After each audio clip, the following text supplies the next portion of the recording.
Ram one जा रहे हैं, यह समाचार पूरे नगर में फैल चुका था। नगरवासी दशरथ और कैकेयी को धिक्कार रहे थे और जो नगरवासी थे, अयोध्या नगर के लोग, वो राजा दशरथ और कैकेयी को बुरा बुरा कह रहे थे, धिक्कार रहे थे। कुछ देर पहले तक जहाँ उत्सव की तैयारियाँ थीं, वहीं उदासी ने घर कर लिया। थोड़ी देर पहले जहाँ पर उत्सव होने जा रहा था, राम का राज्याभिषेक होने जा रहा था, वहीं अब उदासियाँ छा गई थीं। सड़कें गीली थीं लोगों के आंसुओं से। ये कुछ ज़्यादा ही हो गया बच्चों। मतलब कहने का मतलब ये कि लेखक ये कह रहा है कि इतना ज़्यादा लोग दुखी हो गए कि उनके आंसुओं से सड़कें भीग गई। सबकी इच्छा थी कि राम सीता वन न जाएं। वे उन्हें रोकना चाहते थे पर बेबस थे। सबका नगरवासियों का मन था कि राम और सीता वन न जाएं।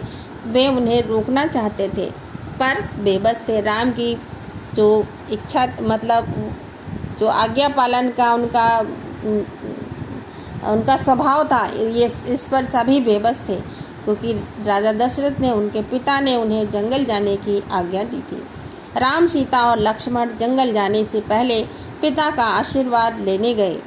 राम, सीता और लक्ष्मण जंगल जाने के लिए तैयार हुए तो पिता का आशीर्वाद लेने भी उनके पास गए। महाराज दशरथ दर्द से कराह रहे थे। उन्हें बहुत कष्ट हो रहा था क्योंकि उनके प्रिय पुत्र राम, लक्ष्मण और उनकी बहू सीता जंगल जा रही थी। उन्हें बहुत कष्ट था। तीनों रानियां वहीं थी। तीनों रानियां भी, क्योंकि दशरथ बहुत ज़्यादा दर्द में थे, तो तीनों रानियां उनकी वहीं पर थी। मंत्री आसपास थे। मंत्रीगण रानी कैकेयी को अब भी समझा रहे थे और मंत्री जो भी थे वो रानी कैकेयी को अभी भी समझा रहे थे कि आप मान जाएं, ऐसा न करें। क्षुब्ध थे पर तर्क का साथ नहीं छोड़ना चाहते थे। वे दुखी थे लेकिन तर्क जो कैकेयी ने दिया था उसका साथ वो नहीं छोड़ना चाहते थे। ज्ञान, दर्शन, नीति, रीति, परंपरा, उन्होंने ज्ञान दिया, दर्शन दिया, नीति समझाई, रीति समझाई और परंपरा भी समझाई, पर कैकेयी अड़ी रही। कैकेयी अपने निर्णय से अड़ी रही। वो अपने निर्णय को उन्होंने नहीं छोड़ा। राम ने कक्ष में प्रवेश किया तो दशरथ में जीवन का संचार हुआ। जब राम ने कक्ष में राजा दशरथ के कमरे में प्रवेश किया तो दशरथ जो थे उनके जीवन में, उनके शरीर में जीवन का संचार हुआ। उन्हें लगा कि शायद राम उनकी बात न माने। वे उठकर बैठ गए। उन्होंने कहा, पुत्र, मेरी मति मारी गई है, मैं वचनबद्ध हूँ। तो उन्होंने दुखी होकर के कहा, पुत्र, मेरी बुद्धि भ्रष्ट हो चुकी है, मेरी मति मारी गई है, यानी मेरी अब अकल काम नहीं कर रही है, लेकिन मैं वचन में बंधा हुआ हूँ। ऐसा निर्णय करने के लिए विवश हूँ, पर तुम्हारे ऊपर कोई बंधन नहीं है। उन्होंने कहा कि मेरे ऊपर तो, मैं वचन से बंधा हुआ हूँ, लेकिन तुम्हारे ऊपर कोई भी बंधन नहीं है।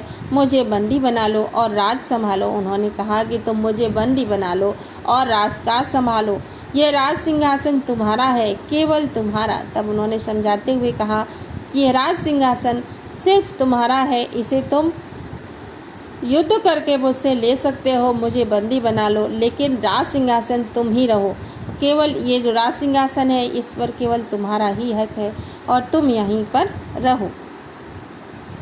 पिता के वचनों ने राम को झकझोर दिया। जब इस तरह से पिता ने उनसे कहा तो उनका अंतर मन एकदम से दुखी हो गया। वे बहुत दुखी हुए, पर उन्होंने नीति का साथ नहीं छोड़ा।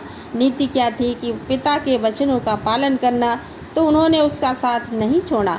आंतरिक पीड़ा आपको ऐसा कहने पर विवश कर रही है। उन्होंने कहा पिता से कि जो आपके अंदर पीड़ा है, अंदर जो कष्ट है, वही आपको ये कहने पर विवश कर रही है।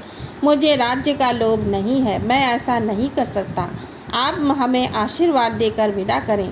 तब राम ने कहा कि मुझे राज्य का लोभ नहीं है और मैं ऐसा बिल्कुल भी नहीं कर सकता। अब आप हमें आशीर्वाद देकर विदा करें।